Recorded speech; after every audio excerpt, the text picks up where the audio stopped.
Hello student, today I explain a topic which is related to chapter number 5th subject biology class 11th and the topic is the flower which is related to chapter morphology of flowering plant. As you know that in previous video I explained about the root, the leaf and the stem concept. After that I explain about the flower. So first of all student, I explain about the concept of a flower and the meaning of the flower.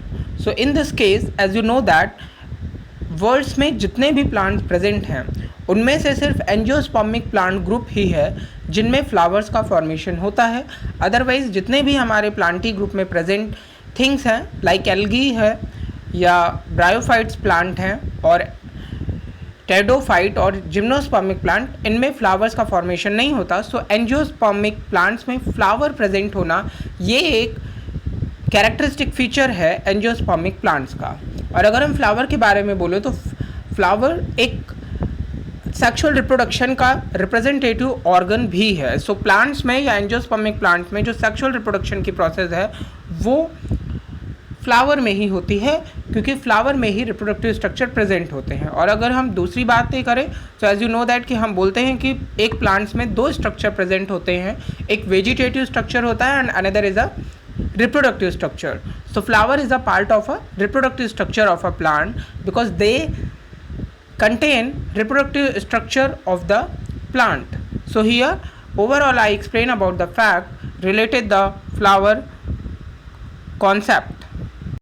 So first of all student, we understand about the how many structures present in a flower. So अगर हम flower के बारे में बोलें तो एक typical flower में mostly 4 structure present होते हैं. फर्स्ट स्ट्रक्चर जो होता है उसे हम बोलते हैं कैलिक्स, सेकेंड स्ट्रक्चर को बोलते हैं कोरोला, थर्ड स्ट्रक्चर को बोलते हैं एंड्रोसियम एंड फोर्थ स्ट्रक्चर को बोलते हैं gynoecium structure.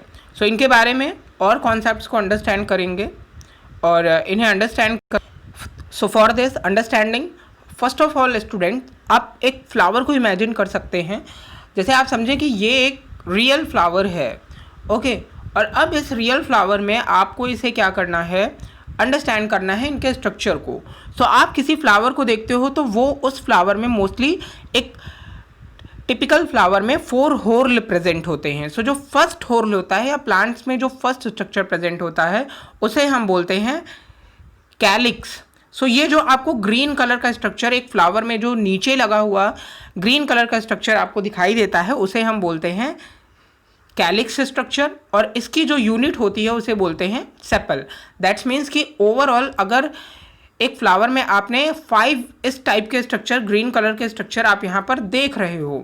So in single को हम क्या बोलेंगे, सेपल्स, लेकिन इनके ग्रुप को क्या बोलेंगे, सो कैलिक्स बोलेंगे. सो इन होल्स को हम क्या बोलने वाले हैं, कैलिक्स बोलते हैं. और अगर इनकी यूनिट की बात करें सो हम इन्हें सेपल बोलेंगे.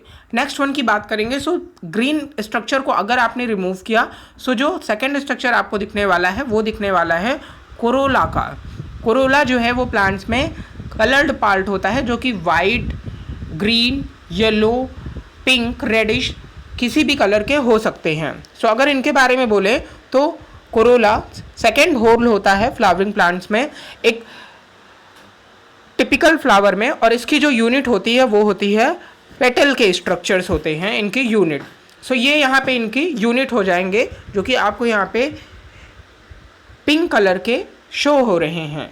नेक्स्ट वन फोर्थ जो यूनिट होती है वो फोर्थ यूनिट होती है एंड्रोसियम की. और एंड्रोसियम के अगर यूनिट की बात करें सो वो होता है स्टेमेन. सो फोर्थ होर्ल आपने बोला कि एंड्रोसियम होगा. एंड्रोसियम मेल रिप्रोडक्टिव पार्ट होता है एक फ्लावर का और उसकी यूनिट होती है स्टेमेन. आफ्टर दैट जो फीमेल रिप्रोडक्टिव पार्ट है उसे हम बोलते हैं गाइनोसियम और उसकी जो यूनिट होती है वो पिस्टिल और कार्पेल का स्ट्रक्चर बोलते हैं. सो एक फ्लावर में टिपिकल फ्लावर में 4 होल प्रेजेंट होंगे और उन 4 होल के बारे में हमने यहाँ पर स्टडी की. इस टॉपिक को हम फ्लो चार्ट के हेल्प से भी अंडरस्टैंड कर सकते हैं. फॉर एग्जांपल यहाँ पे हमने ओवरऑल होल्स को 4 होल्स को 2 टाइप में डिवाइड किया. एक को बोला इसेंशियल और दूसरे को बोला नॉन इसेंशियल. यहाँ पे इसेंशियलिटी और non essentiality sexual reproductive organ से रिलेटेड है बिकॉज ऑफ जो दूसरे स्ट्रक्चर हैं नॉन इसेंशियल ये भी इम्पॉर्टेंट है. कैलिक्स हो या कोरोला हो, ये भी अपनी इंपॉर्टेंस को रखते हैं। लेकिन अगर हम रिप्रोडक्टिव पार्ट के केस में बोले सो यहाँ पे हम इंपॉर्टेंस जो देते हैं वो इसेंशियल पार्ट्स को दे रहे हैं, मेल रिप्रोडक्टिव और फीमेल रिप्रोडक्टिव पार्ट में। सो यहाँ पे हमने 4 होल के स्ट्रक्चर को 2 टाइप में डिवाइड किया है। फर्स्ट वन को बोला नॉन इसेंशियल और सेकेंड वन को बोला इसेंशियल। नॉन इसेंशियल में जो फर्स्ट होल आता है उसे हम बोलते हैं कैलिक्स, जिसकी यूनिट है सेपल, और सेकेंड वन होता है जिसे हम बोलते हैं कोरोला और इसकी यूनिट होती है पेटल। नेक्स्ट वन है androecium. Androecium male reproductive part होगा और जो गाइनोसियम का स्ट्रक्चर है वो फीमेल रिप्रोडक्टिव पार्ट है, जो कि इसेंशियल एलिमेंट्स में आते हैं फ्लोरल होल्स में। नेक्स्ट कॉन्सेप्ट को अगर अंडरस्टैंड करें तो यहाँ पे हम फ्लावर के बारे में कुछ चीज़ों को समझते हैं, कुछ वर्ड्स को समझेंगे और फ्लावर से रिलेटेड टर्मिनोलॉजी को अंडरस्टैंड करेंगे। सो आप जानते हैं कि फ्लावर क्या है, जो कि एक नॉर्मली स्टेम में प्रेजेंट है और स्टेम से अराइज होता है एक फ्लोरल बड के स्ट्रक्चर से। इनमें अगर एक small leaf like structure attach होगी इन फ्लावर के स्ट्रक्चर से जहाँ फ्लावर ओरिजिनेट हुए हैं, सो उन स्ट्रक्चर को हम बोलते हैं ब्रैक्ट। और जिन फ्लावर में ब्रैक्ट प्रेजेंट होता है उन्हें हम ब्रैक्टिएट बोलते हैं। और ऐसे फ्लावर्स जिनमें ये ब्रैक्ट के स्ट्रक्चर नहीं प्रेजेंट होते और and flower become without the bract, then this is known as a ebracteate. After that next one, अगर फ्लावर में 4 होल्स के स्ट्रक्चर प्रेजेंट हैं देन ऐसे फ्लावर को हम बोलते हैं कंप्लीट फ्लावर। और जिन फ्लावर के स्ट्रक्चर में 4 होल्स में कोई भी एक होल नहीं होगा, then that's type of a flower known as a incomplete flower. After that, when a flower have both essential floral holes, that means androsium and gynoecium दोनों के स्ट्रक्चर अगर प्रेजेंट होंगे तो ऐसे फ्लावर्स को हम बोलते हैं बाइसेक्सुअल फ्लावर और hermaphrodite flower. And when a flower have only single sex, that means only androsium or only gynosium structure, then that type of a flower known as a unisexual flower. Uni means single and sexual means sex. That means only androsium present, then that type of a flower is known as male flower or staminate flower. And in the case of a unisexual, maybe female flower or also known as a pistillate flower. And in the case of a floral holes where the essential floral holes are absent, then that type of a flower is known as a neuter flower. So after that student, here we understand about the some term related to the flower concept. After that we here study about the symmetry present in flower. As you know that student, when we study about the animal kingdom, so where we also talk about the symmetry topic. So here in the case of a flower also symmetry is present. So here about the symmetry concept, in the case of a flower 3 type of a symmetry is present. First one is a actinomorphic, second one is a zygomorphic and last one is a asymmetrical. So here related to this thing, as you know that in the case of a actinomorphic flower, where when we divided a flower with any radii and they can divide it into 2 equal halves or more than 2 equal halves, then this type of a symmetry is known as a actinomorphic symmetry. And in the case of a zygomorphic, when it can be divided into 2 equal halves only onto single one radius, then this type of a symmetry is known as a zygomorphic. And in the case of a asymmetrical, as you know that A is represent absent and symmetry is represent symmetry. So here in the case of a asymmetrical type of a flower where no symmetry is found, then that type of a symmetry is known as a asymmetrical. So as you know that actinomorphic, zygomorphic and asymmetrical के concept को अब हम diagrams की help से understand करते हैं. So in the case of a student, actinomorphic symmetry is similar to the radial symmetry. So student, as you seen that this flower, when we divided through the central axis into 1 equal halves, 2 equal halves and 3 equal halves, then these flowers are divided into equal halves, then this type of a symmetry is known as a actinomorphic symmetry or radial symmetry. And in the case of a zygomorphic symmetry, as you know that the bilateral symmetry is similar to the zygomorphic symmetry, and as you seen in this flower, when the flower is divided only single plane axis, then the flower is divided into only two equal halves, and this type of a symmetry is known as a bilateral symmetry or zygomorphic symmetry. So student, these are the concept related to the symmetry present in flower. After that student, symmetry, we understand about the floral leaves in each hole. That means here we study about the flowers with respect to number of a floral leaves in each whorl. So यहाँ पे इन concept को understand करने के लिए हमें दो headings की help लेनी है. फर्स्ट वन को हम बोलते हैं आइसोमेरस फ्लावर एंड सेकेंड वन को हम बोलते हैं हेट्रोमेरस फ्लावर. इनके मीनिंग को अगर हम अंडरस्टैंड करें, सो आइसो मीन्स होता है सिमिलर और सेम. सो यहाँ पे जब हम बात करने वाले हैं कि floral leaves in each whorl, एक फ्लोरल लीव्स कितनी प्रेजेंट है हर एक होल्स में. सो जब किसी भी फ्लावर में हर एक होल में सिमिलर लीव्स प्रेजेंट है, दैट्स मीन जितने नंबर कैलिक्स के हैं उतने ही कोरोला के हैं. अगर ऐसी सिमिलैरिटी प्रेजेंट है हर एक होल में, तब ऐसे टाइप के फ्लावर को हम बोलते हैं आइसोमेरस फ्लावर. और जब ऐसी सिमिलैरिटीज, होल्स की सिमिलैरिटीज नहीं प्रेजेंट है फ्लावर में, then that type of a flower is known as a heteromerous flower. तो जब हम बात करते हैं फर्स्ट वन की, सो फर्स्ट वन में कुछ डिवीज़न हैं, जहाँ पे यहाँ पे बोला गया फर्स्ट वन को dimerous, trimerous, tetramerous and pentamerous. So student, dimerous का मीनिंग है कि फ्लोरल लीव्स आर टू और इन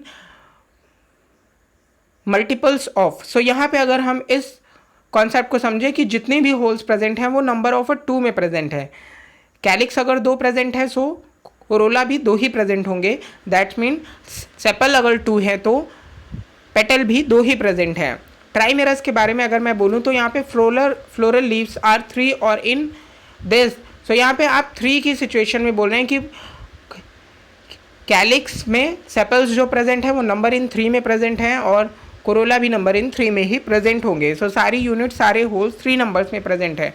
मोनोकॉट इनका फेमस एग्जांपल होता है. जितने भी मोनोकॉट के फ्लावर होते हैं उनमें ट्राइमेरस फ्लावर्स होते हैं. टेट्रामेरस में बोलेंगे तो टेट्रा वर्ड का मतलब 4 होता है. पेंटामेरस में बोलेंगे तो यहाँ पे टोटल 5 होल्स प्रेजेंट होते हैं और जितने भी डाइकॉट फ्लावर होते हैं मोस्टली उनमें ये सिचुएशन प्रेजेंट होती है. देन हेट्रोमेरस के कॉन्सेप्ट्स को हमने पहले ही अंडरस्टैंड किया कि यहाँ पे इक्वल नंबर ऑफ होल्स नहीं प्रेजेंट हैं फ्लोरल लीव्स के. आफ्टर दैट आगे बात करते हैं. सो नेक्स्ट कॉन्सेप्ट्स यहाँ पे हो जाएगा जो कि थैलमस से रिलेटेड है और insertion of a floral leaves से रिलेटेड है. इस कॉन्सेप्ट को यहाँ पे हम अंडरस्टैंड करेंगे. So here student, when we talk about the insertion of a floral leaves, then यहाँ पे आपको फोकस करना है कि ये जो कॉन्सेप्ट हम अंडरस्टैंड करने वाले हैं वो बेस्ड ऑन द पोजीशन है. Calyx, corolla, androecium and gynoecium की पोजीशंस के बेस पे हम यहाँ पे इन कॉन्सेप्ट को अंडरस्टैंड करेंगे जो कि थैलमस पे प्रेजेंट है. थैलमस कौन सा स्ट्रक्चर होता है? एज यू नो दैट कि थैलमस या रिसेप्टेकल हम उस पोर्शन को बोलते हैं जिससे कि स्टेम से फ्लावर अटैच होता है. फॉर एग्जाम्पल, ये एक फ्लावर का स्ट्रक्चर है और इस फ्लावर के स्ट्रक्चर ये स्टेम से अटैच है. सो ये जो पार्ट आपको दिख रहा है that is known as a thalamus और रिसेप्टेकल्स. सो अब हम जो कॉन्सेप्ट समझने वाले हैं कि पोजीशन कैलिक्स, कोरोला और एंड्रोसियम की थैलमस में कैसे अटैच है, ओवरी से कैसे अटैच है, इस कॉन्सेप्ट को हम यहाँ पे अंडरस्टैंड करने हैं. सो यहाँ पे insertion of a flower leaves related to based on the position of a calyx, corolla, androecium in respect of the ovary on thalamus. So that type of a flower के concept को हम यहाँ पे understand करेंगे और उन्हें कुछ name भी देंगे. सो फर्स्ट कॉन्सेप्ट को अंडरस्टैंड करते हैं. First concept is known as a hypogynous. So hypogynous की अगर बात करें तो आप डायग्राम पे फोकस करिए, ओनली डायग्राम पे. हाइपो में हम यहाँ पे बता रहे हैं कि जो भी ओवरी का पोर्शन है, फॉर एग्जांपल ये स्ट्रक्चर आप समझ पा रहे हैं, ये क्या है? कार्पेल का स्ट्रक्चर है, एक गाइनोसियम की यूनिट है. और यहाँ पे अगर आप इस डायग्राम में ध्यान से देखेंगे तो ये जो स्ट्रक्चर ग्रीनिश पार्ट है ये थैलमस का है और ये ओवरी का पार्ट है। आफ्टर दैट आप यहाँ पे देख पा रहे हैं कि जो ये हेलिक्स का पोर्शन है, सेपल जिसे हम बोल रहे हैं, और ये कोरोला का पोर्शन है, पेटल जिसे हम बोल रहे हैं, और ये स्टेमेन का पोर्शन है जो कि एंड्रोसियम का पार्ट है। सो ये जो स्टेमेन का स्ट्रक्चर है, एंड्रोसियम का पार्ट, ये सारे स्ट्रक्चर ओवरी के नीचे से अराइज हो रहे हैं, that's mean below from the ovary. So ऐसी सिचुएशन को हम बोलते हैं हाइपोगाइनस फ्लावर, जहाँ पे गाइनोसियम का स्ट्रक्चर जो है वो ऑक्यूपाइज द है हाईएस्ट पोजीशन पे, और जो अदर पार्ट्स हैं फ्लावर के वो इसके बिलो से अराइज हो रहे हैं। That type of a flower is known as a hypogynous flower. और इस टाइप की ओवरी को हम क्या बोलते हैं? सुपीरियर ओवरी बोलते हैं। एज यू नो दैट कि जो भी चीज ऊपर प्रेजेंट है वो सुपर है, जो टॉप पे है वो सुपर है। सो यहाँ पे ओवरी क्या है? सुपर है। तो ऐसे टाइप के ओवरी को हम बोलते हैं सुपीरियर ओवरी, और ऐसे टाइप के फ्लावर को हम बोलते हैं हाइपोगाइनस फ्लावर। नेक्स्ट कॉन्सेप्ट को अंडरस्टैंड करते हैं। Next one is the perigynous flower. इस कॉन्सेप्ट को अगर हम अंडरस्टैंड करें, सो पेरी मीन्स यहाँ पे हाफ से रिलेटेड है। पेरी वर्ड का मीनिंग होता है half. So if the gynoecium is situated in the center and other parts of the flower are located on the rim of the thalamus almost at the same level, then this situation is known as a perigynous। अब अगर इस concept को आप understand करें तो आप यहाँ पे देखेंगे कि इस ओवरी के स्ट्रक्चर से, इस ओवरी के स्ट्रक्चर के हाफ पार्ट से, अगर इस डायग्राम में आप अंडरस्टैंड करें, सी डायग्राम में, तो यहाँ पे इसे आप और अच्छे से अंडरस्टैंड कर पाएंगे।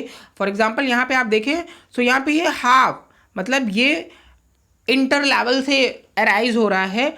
जैसे कि यहाँ पे अगर हम ओवरी को नाम देंगे, सो हम यहाँ पे ओवरी को बोलेंगे हाफ इन्फीरियर ओवरी। सो यहाँ पे जो भी फ्लावर के पार्ट्स जो भी निकल रहे हैं, दैट्स मीन जो भी कैलिक्स, कोरोला, एंड्रोसियम के पोर्शन निकल रहे हैं वो हाफ पोर्शन से निकल रहे हैं, ओवरी के हाफ पोर्शन से अराइज हो रहे हैं, बिलो से नहीं अराइज हो रहे हैं और ना ही अबव से अराइज हो रहे हैं। सो ऐसे टाइप के फ्लावर को हम बोलते हैं पेरीगाइनस फ्लावर, और ऐसे टाइप के ओवरी को बोलते हैं हम हाफ इन्फीरियर ओवरी। मोस्टली आपने रोज के फ्लावर में देखा होगा ऐसे टाइप की ओवरी प्रेजेंट होती है।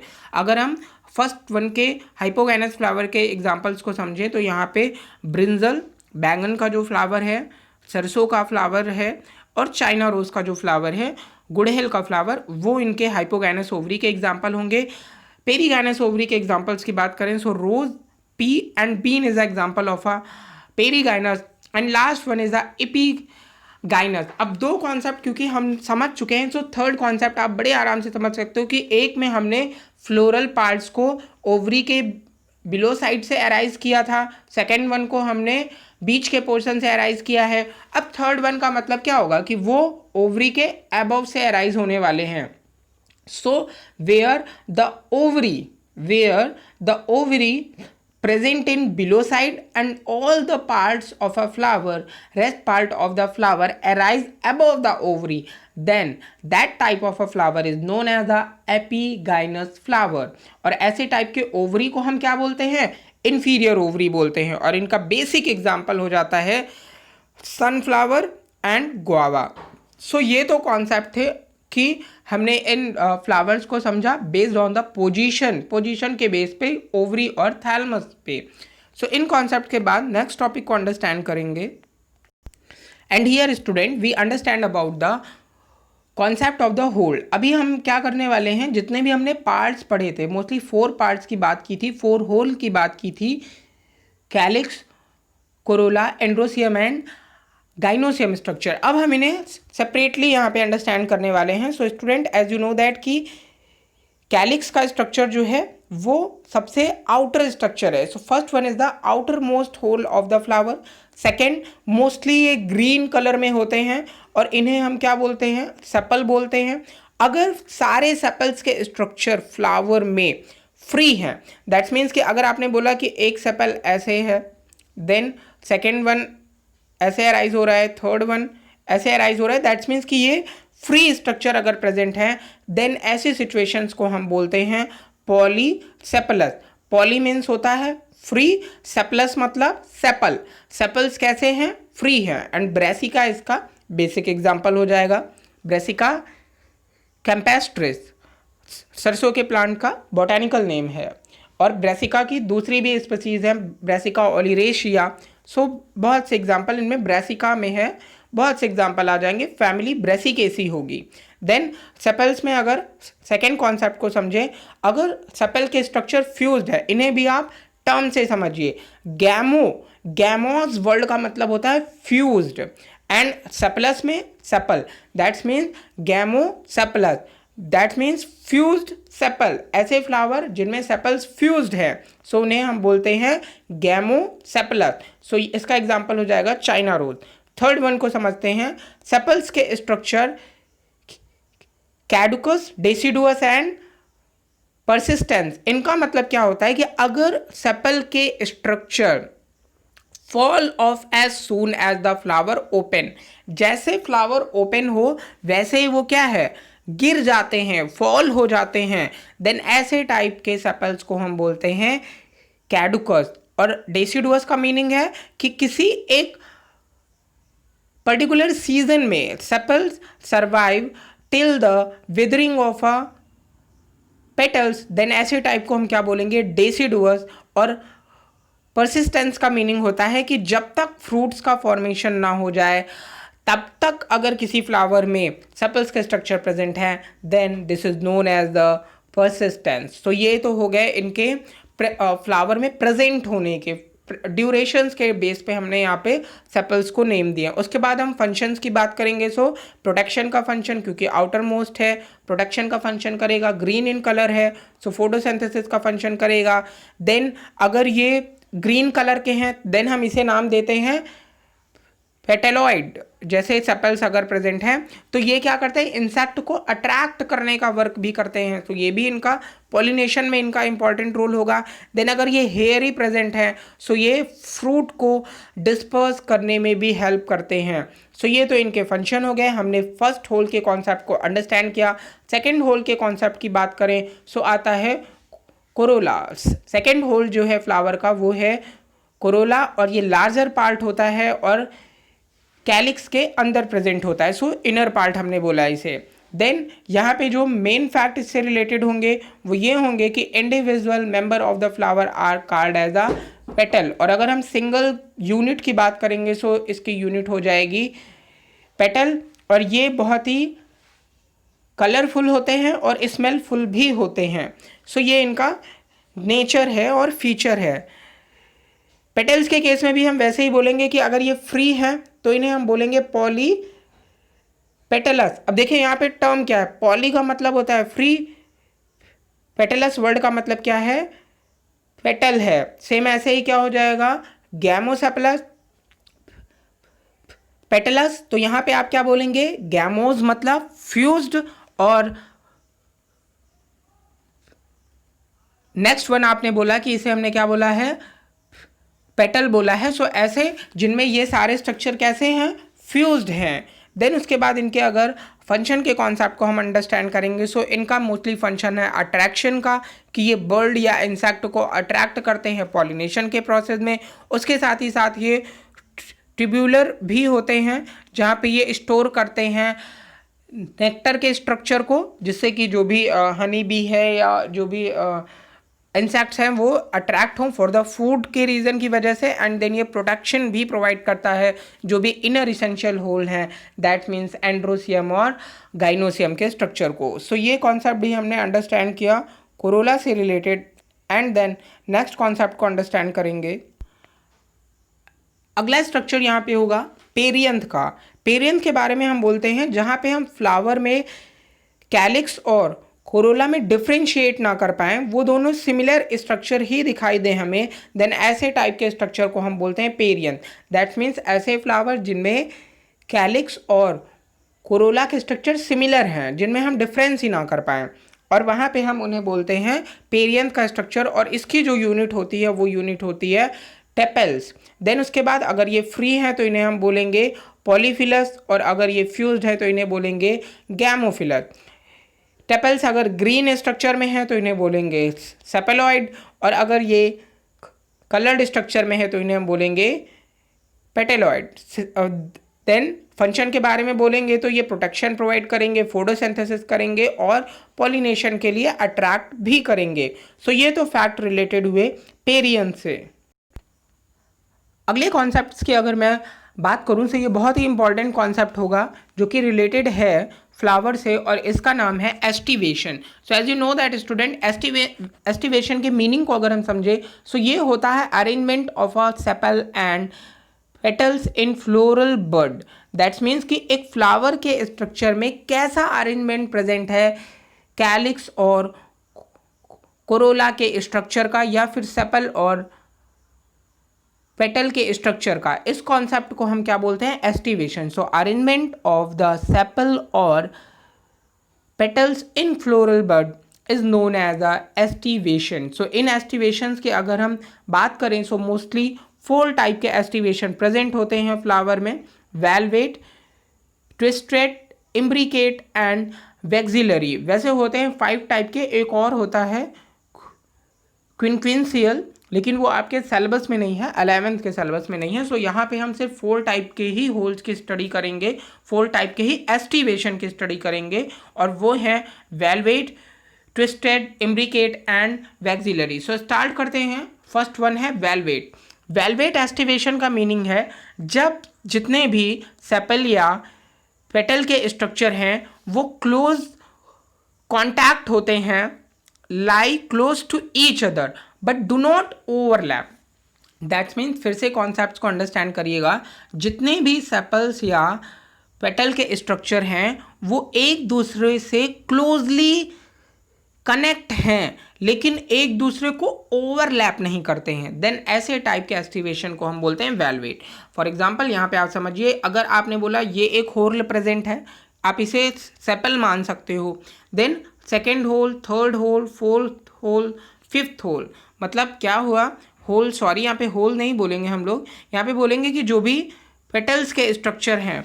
दैट्स मीन्स अगर हमने फर्स्ट होल की बात की, सेपल्स की बात की, सो यहाँ पे जितने भी सेपल्स के स्ट्रक्चर हैं, ये है फर्स्ट सेपल, ये है सेकेंड सेपल, ये है थर्ड सेपल, ये है fourth sepal and this is the fifth sepal.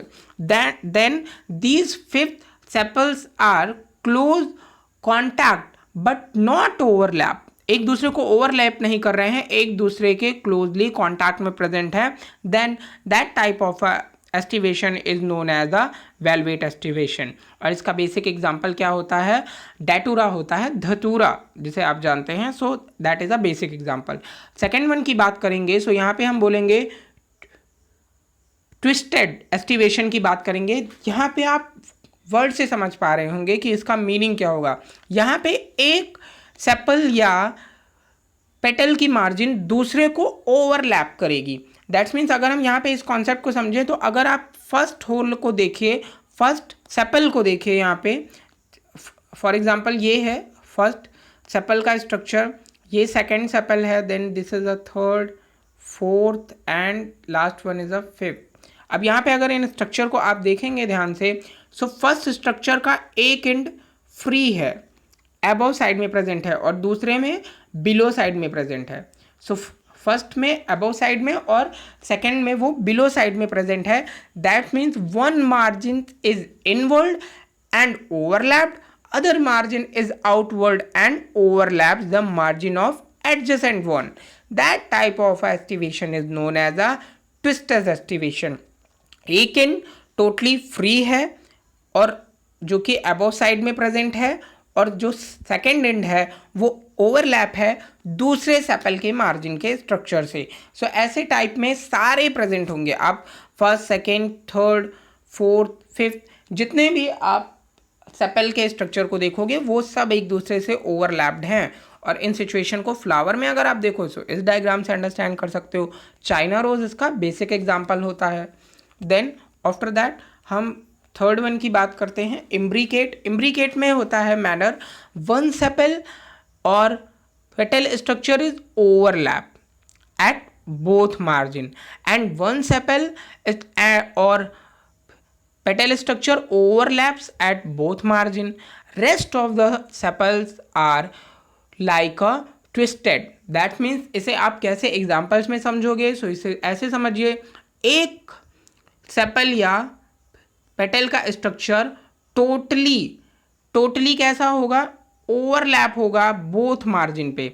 अब आप अगर इसको ध्यान से देखें तो ये इसकी दोनों मार्जिन्स क्या हैं? इनसाइड प्रेजेंट हैं। और एक ऐसा ही होगा जहां पे जिसकी मार्जिन टोटली आउटसाइड प्रेजेंट होगी। दैट्स मीन्स एक सेपल या पेटल का स्ट्रक्चर टोटली अंदर है और दूसरे का टोटली बाहर है। बाकी के जो तीन हैं 1 2 3 ये एक दूसरे को ओवरलैप करेंगे एक एंड पे, जैसे हमने ट्विस्टेड के कॉन्सेप्ट में अंडरस्टैंड किया था। सो आई होप आप इसे भी अंडरस्टैंड कर लिए होंगे कि एक एंड टोटली अंदर होगा, इनवर्ड होगा, और एक सपल टोटली आउटवर्ड होगा। बाकी के जो 3 हैं वो एक दूसरे को ओवरलैप करेंगे। आफ्टर दैट फोर्थ कॉन्सेप्ट को समझते हैं, लास्ट, जो कि रहेगा वैक्सिलरी। वैक्सिलरी में हम बोलते हैं कि कोरोला जो होगा वो बटरफ्लाई शेप में होगा एंड यहाँ पे 5 पेटल्स प्रेजेंट होंगे। जो आउटर मोस्ट होगा वो लार्जेस्ट होगा, 2 जो होंगे वो लैटरल होंगे जो कि विंग लाइक स्ट्रक्चर फॉर्म करेंगे, एंड 2 जो होंगे वो स्मॉलर प्रेजेंट होंगे और नियरली फ्यूज्ड होंगे और बोट शेप का फॉर्मेशन करेंगे। So as you know that student, आप यहाँ पे देख पा रहे हो इस स्ट्रक्चर में जो कि टोटली वैक्सिलरी के कॉन्सेप्ट्स को शो कर रहा है। सो फिर से अगर इस कॉन्सेप्ट को समझे तो ये मोस्टली पी और बीन फ्लावर में हमको देखने को मिलता है। यहाँ पे जो लार्जेस्ट होगा उसे हम स्टैंडर्ड बोलते हैं, वो ओवरलैप करता है 2 लेटरल पेटल के स्ट्रक्चर को, जिसे हम विंग बोलते हैं। देन उसके बाद जो ये विंग्स के हैं, which in turn overlap the 2 smallest anterior petal, जिसे हम बोलते हैं कील स्ट्रक्चर बोलते हैं।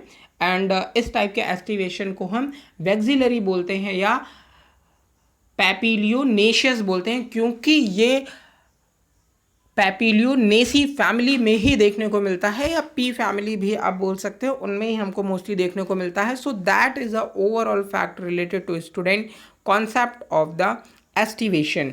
आई होप इन कॉन्सेप्ट्स को आप अंडरस्टैंड कर पाए होंगे।